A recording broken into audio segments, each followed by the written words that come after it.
বল এবার কেমন লাগছে সমু? এখানে এখানে চলো না ভিতরে। ভিতরে এটা ঢুকতে দেয় না বলছে। ঢুকতে দেয়? আমি তো জানি না। প্রত্যেকবারে কি করে বলে না পাঞ্চে তো ছেলে আমার কত আশা করে এসেছিল যে পার্কে এসে খেলবে, কিন্তু এইখানে পার্কগুলো না তালা লাগানো থাকে, ঢুকতে দেয় না বাচ্চাদেরকে।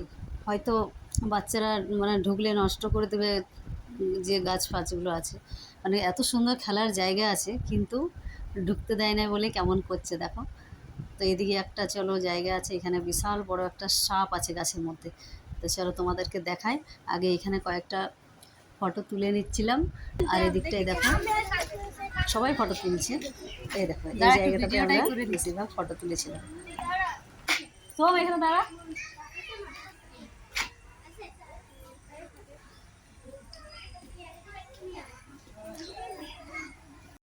আর এদিকে দেখো মেয়ের আমার ফটো তোলা হতে না হতে এদিকে এডিটে লেগে গেছে। আমি বললাম ঠিক আছে পরে করবি, আগে বাড়িতে যেয়ে আগে এখানে কয়েকটা ভিডিও করে নি।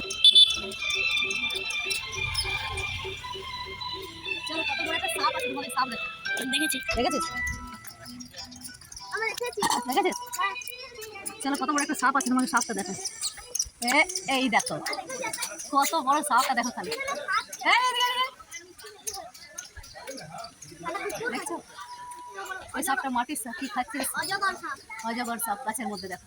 আমার এক বান্ধব। হ্যাঁ ওদিকে যাবি না। তো চলো বন্ধুরা, আমাদের পার্ক ঘোরা হয়ে গেল, আর এখন আমরা যাচ্ছি বাড়ি। তো অনেক কিছুই ভিডিও করেছিলাম, তো ভিডিওটা অনেক বড় হয়ে যাবে।